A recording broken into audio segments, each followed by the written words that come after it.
सरकार किसी की भी हो, शहर में आपसी भाईचारा, कौमी एकता बना रहे, इसको लेकर राष्ट्रीय जनता दल बुद्धिजीवी प्रकोष्ठ की ओर से एक आवश्यक बैठक दौलतपुर जमालपुर विधानसभा क्षेत्र में हुई है। और हमारे साथ जो है बुद्धिजीवी प्रकोष्ठ के जिला अध्यक्ष राजेश रमन है, युवा के चहेते हैं और प्रमंडल के प्रभारी हैं मुंगेर के।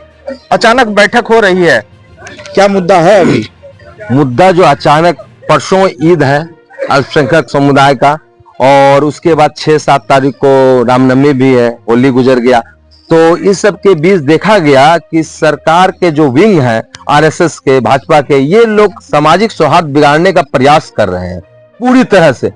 और हम लोगों का प्रयास है किसी तरह से हम लोग सामाजिक सौहार्द नहीं बिगड़ने देंगे। बिहार में जैसे बिहार चलता आ रहा है, और 1990 से राष्ट्रीय जनता दल जब 89 में दंगा हुआ उस समय भागलपुर में, उसके बाद सुधारा गया लालू प्रसाद यादव। आज अभी मुद्दा क्या है? अभी मुद्दा है कि सामाजिक सौहार्द किसी तरह, जो ईद में बोला गया कि बिहार सरकार के मंत्री भाजपा के नीरज बबलू जी ने स्टेटमेंट दिया कि बाहर में मस्जिद को बाहर पर सड़कों पर नमाज नहीं पढ़ने दिया जाएगा। लेकिन हम लोगों का कहना है कि मंदिर में भी भीड़ होता है तो हम लोग रोड पे आते हैं, उसी तरह मस्जिद में भी अगर साल में 2 बार 3 बार अगर वैसा होता है तो निश्चित रूप से आप पढ़िए। हम लोग अल्पसंख्यक समुदाय को ये मैसेज देना चाहते हैं कि आप निश्चित रूप से आप नमाज को ईद के दिन सड़क पर भी अगर आना पड़े तो आप आके पढ़िए। हम लोग उसकी निगरानी करेंगे, प्रशासन से निगरानी कराएंगे, किसी तरह से कोई बात नहीं होगी। चलिए, भाजपा के मंत्री हो या विधायक, उन्होंने कहा है कि ईद के दिन जो है सड़क पर नमाज नहीं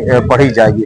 बहरहाल ये इस मुद्दे को लेकर राष्ट्रीय जनता दल ने बैठक की। अब प्रशासन पर बड़ी जिम्मेदारी बनती है कि उस मंत्री के बातों पर क्या प्रशासन अमल करती है। हालांकि जमालपुर एक ऐसा शहर है जहां पर हर पर्व त्योहार में जाति संप्रदाय की दूरी मिटती है, हर दल के लोग एक दूसरे से गले मिलते हैं, हर धर्म संप्रदाय के लोग गले मिलते हैं। और ऐसे में इस तरह का फरमान एनडीए गठबंधन की ओर से आया है, तो ये किस तरह प्रशासन लेती है। हालांकि राष्ट्रीय जनता दल ने स्पष्ट कहा है कि इस तरह का जो है स्टेटमेंट को अगर जमीन पर उतारा जाता है तो राष्ट्रीय जनता दल कभी बर्दाश्त इसको नहीं करेगी। राजू यादव जी है, इसके अलावा और विश्वविद्यालय के मुद्दा को लेकर चर्चा कर रहे थे। देखिए, विश्वविद्यालय आज पिछले 2-3 साल से बोला जा रहा है कभी नवागरिम बनेगा, कभी बरियारपुर बनेगा, कभी खड़गपुर बनेगा, कभी पाटन में बनेगा। मुंगेर मुख्यालय को जगह नहीं है, और मुंगेर मुख्यालय से जमालपुर की दूरी मात्र 6 किलोमीटर है। तो हम लोगों का कहना है कि जमालपुर ही उत्तम जगह है पूरे प्रमंडल में विश्वविद्यालय बनने के लिए। और चूंकि ट्रेन भी सब तरफ से, क्यूल से हो, बरियारपुर तरफ से हो, बेगूसराय खगड़िया से सारा ट्रेन यहाँ आता है, रोड भी आता है। और आजादी के बाद से जमालपुर को कुछ नहीं मिला है, बरसों से ये शहर उत्तम है। चलिए, आजादी के बाद से निश्चित रूप से राजद नेता के कथन में यह सच्चाई है। लेकिन मैं बता दूं कि नौवागढ़ी में विश्वविद्यालय का चयन है, वहां का विधायक भाजपा का प्रणब कुमार विधानसभा में इस मुद्दे को लेकर पूरे जोर से लगे हैं। पर जमालपुर के जनप्रतिनिधि कैसे हैं, जमालपुर के विधायक कैसे हैं कि पूरा शहर इसको लेकर आंदोलित है कि जमालपुर शहर में विश्वविद्यालय हो, वो कहां है, वो क्यों नहीं आगे आ रहे हैं? महागठबंधन के विधायक हैं, क्या कहेंगे आप? नहीं, अभी तक जो है जो बैठक हुई है, विधायक जी कहाँ है जमालपुर के? आज विश्वविद्यालय को लेकर क्यों नहीं, उनका बयान क्यों नहीं आ रहा है? कल संघर्ष समिति, विश्वविद्यालय संघर्ष समिति की भी बैठक है, और उसमें हम लोगों ने रिक्वेस्ट किया है। ये केवल भारत का सवाल नहीं है राजू जी, ये आम आवाम की, जमालपुर विधानसभा क्षेत्र और शहर की जनता का आवाम है कि प्रणब कुमार अपने क्षेत्र में विश्वविद्यालय स्थापित करने को लेकर विधानसभा से लेकर सड़कों पर गूंज आवाज को बुलंद कर रहे हैं। और जमालपुर के विधायक जो है क्यों नहीं इस मुद्दे को उठा रहे हैं, अपने जो है मुख से क्यों नहीं ये बात बोल रहे हैं कि जमालपुर में ही विश्वविद्यालय को स्थापित किया जाए? नहीं, बात है कि आज ही बात हुई है सुबह में, कल वो आएंगे भी, और उन्होंने, उनके पास जो बात रखा गया वो बोले कि आगे भी उस बात पे बात करेंगे राज्यपाल से। उनकी भी मंशा को हम लोगों ने टटोला और उनको बोला कि जमालपुर में जी हम आपके पास फिर आएंगे। लगता नहीं कि विश्वविद्यालय को लेकर जमालपुर में राजनीतिक हो रही है? बहुत ज्यादा राजनीतिक हो रही है, और पूर्व में भी तो आप जान रहे हैं कि मेडिकल कॉलेज के लिए जो राजनीतिक की गई उसका आप देख रहे हैं उदाहरण कि मेडिकल कॉलेज उसके। देखिए, हम भी जमालपुर के हैं और हम भी चाहते हैं कि शहर में आजादी के बाद से, राजू जी ने कहा कि बिल्कुल कुछ नहीं मिला है, लेकिन एक जनप्रतिनिधि जो ईमानदार जनप्रतिनिधि हो और जमालपुर शहर के हित की बात सोचे, ऐसा जनप्रतिनिधि आज तक आपको लग रहा है कि कोई जमालपुर हित के लिए सोच रहा है? वोट की राजनीति करते हैं इसमें। वोट की राजनीति तो सही बात है यहाँ हो रही है, लेकिन हमारे जो विधायक जी हैं अभी तक तो निरादर ही मान के चलिए, इस तरह का अभी तक उनका कोई बयान नहीं आया है। जबकि मुंगेर के जो विधायक है प्रणव यादव जी पूरे जोर शोर से वो चाह रहे हैं कि ये यूनिवर्सिटी जो है नौवागढ़ी में स्थापित की जाए। और हम तो विधायक जी से हम लोग बहुत ही आशा रखे थे कि इस बात को वो विधानसभा में उठाएंगे। ठीक है, उनका कहना है कि वो राज्यपाल तक अपनी बात को रखेंगे, लेकिन उनका यहाँ पर अभी नहीं कीजिएगा तो जमालपुर विकास से कोसों दूर चली जाएगी। इस बात में कहीं एकदम 100% सच्चाई है। इसकी झलक 25 में दिखेगी, फिर एकदम जरूर दिखेगी। चलिए, एकदम विश्वविद्यालय जमालपुर में स्थापित हो, राजद का हर सिपाही चाह रहा है कि जमालपुर में शहर में कुछ नहीं मिला है और इसको लेकर बहुत सारे चेहरे हैं। क्या जमालपुर में विश्वविद्यालय और विधायक जी मौन है? क्या कहेंगे? विश्वविद्यालय होना चाहिए। विधायक जी तो अभी तक मौन है, लेकिन विधायक जी भी आएंगे, बताएं आज कि वो कल आएंगे, मीटिंग में जरूर आएंगे, वो भी आगे बढ़ कर। चलिए, विधायक जी आएंगे, क्या कहेंगे कन्हैया जी? देखिए, ऐसा है कि उनकी एज हो गई है और अब चुनाव होने वाला है, उनको आगे बढ़ के करना चाहिए, लेकिन वो अभी अगर नहीं है तो हम लोग हैं उनके पीछे, ये उनके बदले हम लोग हैं, हम लोग कर रहे हैं। चलिए, विधायक जी के बदले में महागठबंधन के लोग आगे कर रहे हैं। आजाद जी हैं, क्या कहेंगे? विश्वविद्यालय जमालपुर में और विधायक जी अनुपस्थित हैं। विधायक जी अनुपस्थित हैं, लेकिन थोड़ा उनको सक्रिय होना चाहिए। जमालपुर में विश्वविद्यालय बहुत जरूरी है। चलिए, जमालपुर में विश्वविद्यालय जरूरी है। राजद के पुरोधा लोग यहाँ पर बैठे हैं।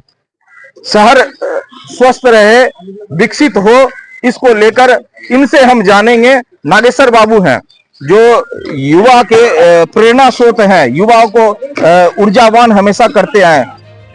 शहर अभी जो है विश्वविद्यालय मांग रहा है।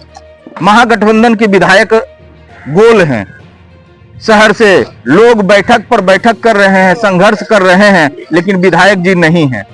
क्या कहेंगे? देखिए, सबसे पहले जनता की जो मांग है, आम आवाम की जो मांग है कि विश्वविद्यालय बनना चाहिए, और उसमें सही अगर कहिए तो जमालपुर से बढ़ के कोई जगह नहीं है। 40 एकड़ एक जगह जमीन मिलना बहुत भाग्य की बात है, और रेल के कनेक्टिविटी से है, शहर के कनेक्टिविटी से है, जिला के कनेक्टिविटी से है, पूरा पश्चिम। चलिए, वो बात हम मानते हैं, लेकिन जहाँ तक विधायक की बात है, विधायक की बात है, व्यक्तिगत रूप से हमारी विधायक से जो बातचीत हुई थी, उन्होंने कहा कि आपके जो शिष्टमंडल के लोग हैं, साईं जी के माध्यम से उनको राज्यपाल को जो ज्ञापन सौंपने में हम मदद किया, और चूंकि विधानसभा का सत्र चल रहा है इसलिए हम जमालपुर नहीं जा रहे हैं। लेकिन उनको ऐसे भी आप लोगों से संपर्क करके जो इस मामले में अपना विचार प्रकट करना चाहिए, जो अति आवश्यक है। बिल्कुल, मतलब चलिए, विधानसभा चल रहा है, सब लोग जानते हैं, लेकिन विश्वविद्यालय जमालपुर में स्थापित हो, विधायक जी जहां से हैं वहीं से तो एक मैसेज देना चाहिए शहरवासियों को कि हम आपके साथ हैं। शहर वासियों को तो खैर मैं बात कर लूंगा उनसे, उनको बोलना चाहिए, लेकिन वो राज्यपाल से इस संबंध में डिस्कशन भी किए, और प्रशासनिक लोगों से पटना में बात करके हमसे जो बातचीत हुई है विश्वविद्यालय के सवाल पर, वो अग्रसर है। चलिए, नागेश्वर बाबू थे जो विश्वविद्यालय के सवाल पर बोले और विधायक जी को नसीहत दी है कि शहर के हित में विश्वविद्यालय है और विश्वविद्यालय शहर में बोलना चाहिए, और उनको जल्द ही इस मामले को लेकर अपनी प्रतिक्रिया को जनहित में, शहर हित में सार्वजनिक करना चाहिए। यह शहर की मांग है। बने रहे केवल भारत पर। विश्वविद्यालय जमालपुर में स्थापित हो, यह केवल भारत की भी मांग है, और केवल भारत भी चाहती है कि जमालपुर विश्वविद्यालय जमालपुर में, क्योंकि आजादी के बाद से जमालपुर में जो कुछ भी था वो धीरे धीरे विलुप्त हो रहा है, चाहे रेल में हो, चाहे जिला में हो। जिला का जो विंग जमालपुर प्रखंड है उससे जो है हो रहा है। टीए कैंप देखिए उठ गया है, मतलब SCRA खत्म हो गया है। तो इन सभी बातों को लेकर अब विधायक जी देखिए क्या कहते हैं। आगामी 2025 में अब चुनाव की भी उल्टी गिनती शुरू हो गई। इसके लिहाज से भी, लहजे से भी विधायक को आगे आना चाहिए। बने रहे केवल भारत पर। विश्वविद्यालय को लेकर जो भी अपडेट होती है, हालांकि उसको हम आपके साथ साझा करने का काम करेंगे। बने रहे केवल भारत पे।